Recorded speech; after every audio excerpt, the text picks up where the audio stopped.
This video is going to go over some basic assisting skills that you will be asked to help out with as you start to scrub in. So first we're going to start with following suture. So when we follow suture, we're talking about a continuous stitch, so a running stitch, which might be utilized on several different layers, but very commonly on a subcuticular closure.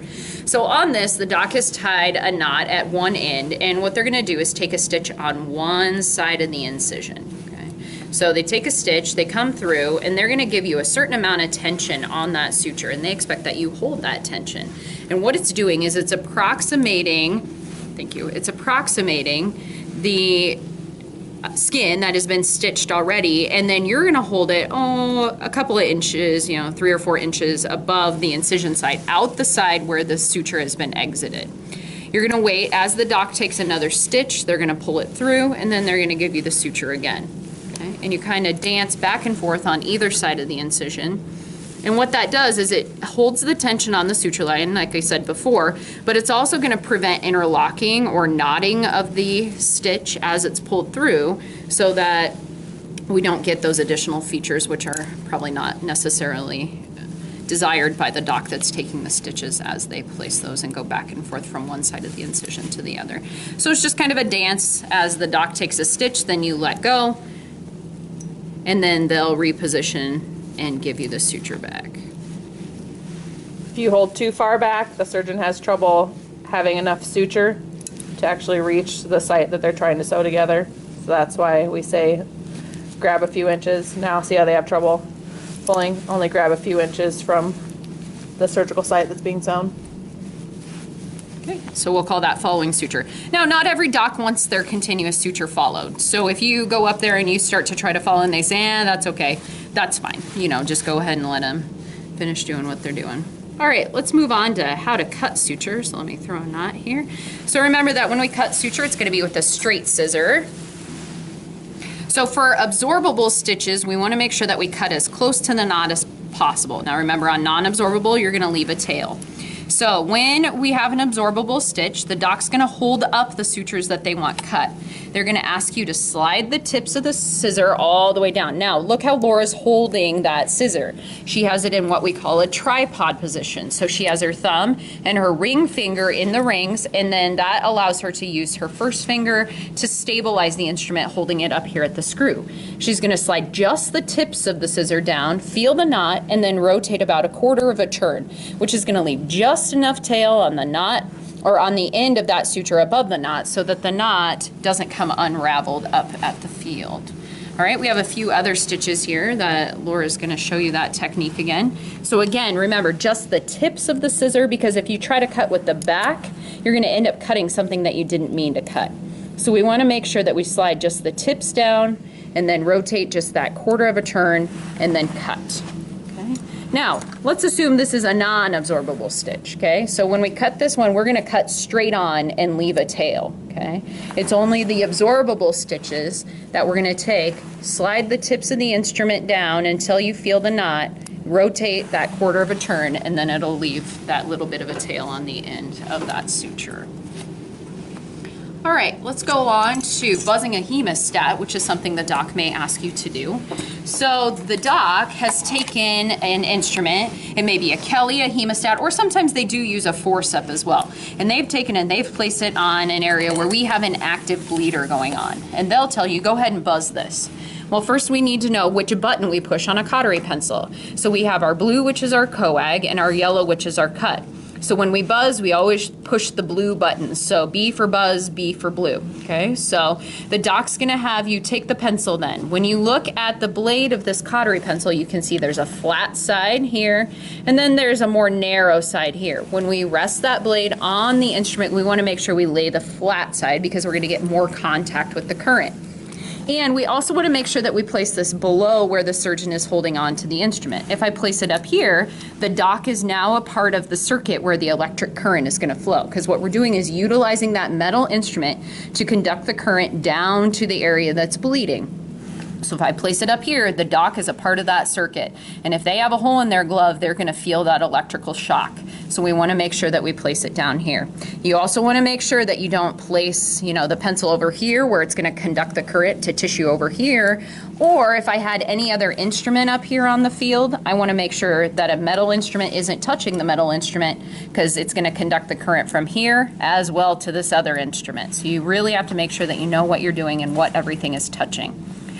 So doc asks you to buzz, so you're just gonna depress the blue button for a couple of seconds. The tissue is gonna blanch, which means that it turns white. It's gonna crackle.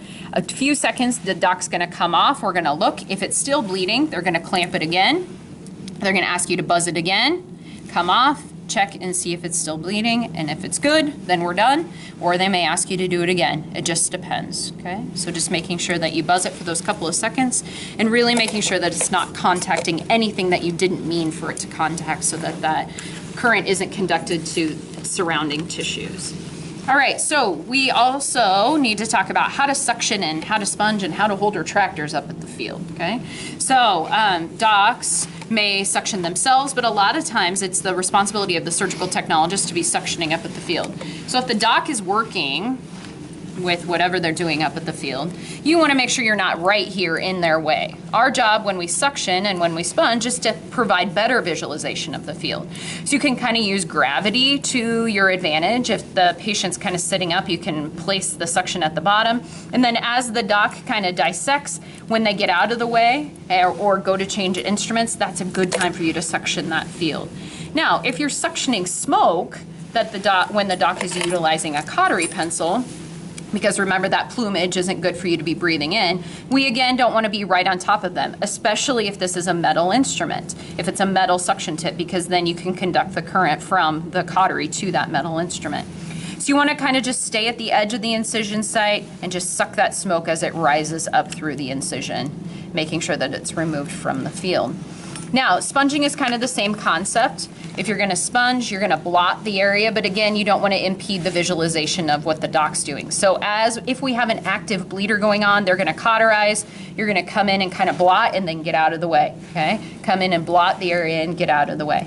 We don't sit there and rub the tissue because that's gonna take the clot off or the char from that cautery pencil. We just wanna blot, see where it's actively bleeding, identify it, and then make sure that we're gonna be able to coagulate it. Remember, we're going to use wet sponges inside the peritoneum and below. We'll always start with dry sponges when we're superficial up the field. Now, when we're holding retractors, so remember the surgeon will be the one that places the retractor, and then as the surgical technologist, you're gonna take it from the surgeon and hold the same amount of tension that they've given it to you. You don't have to sit here and pull as hard as you possibly can. Also, make sure that you kind of keep your elbows into your body and use proper body mechanics when you hold this. Because if you have your arm out here, you're not gonna be able to last very long as if you keep your elbows into the body. Now remember, there is a patient laying underneath these drapes, so it's never okay for you to rest on the patient as you're holding that retractor. Just always try to remember there's a patient underneath there. Also, the doc may ask you to toe in. What that means is to take and move that retractor so that it comes down this direction, like this, okay? So we toe in, and that may mean that they're looking here right on the edge of the incision, so they're up against the side of the skin or whatever layer that they're working on, okay? If they say toe out, it means to come down like this because they may be working more medially, and that you don't necessarily have to be lifting up the instrument so that they can see along the edge there. All right, staples. Now, depending on the facility, they may allow you to place staples, they may not. It just depends on what their policy and procedures say. However, if they suggest that you as the student are supposed to be the person who everts the skin edge and approximates the tissue, that is not a responsibility that we want you to be engaging in. So if they say that you can staple, you definitely can. So we always utilize 2 Addison tissue forceps with teeth, hand those up to the person that's going to be approximating the skin edge and everting so that we have the layers lining up appropriately. And then you're going to take the stapler, which is going to have an arrow in the middle, which you want to be lined up with the incision.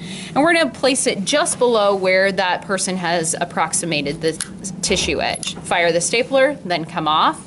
They're going to move, reapproximate the tissue, and then you again are going to fire the stapler right below where they've approximated that Again, line up the arrow and go ahead and fire that stapler.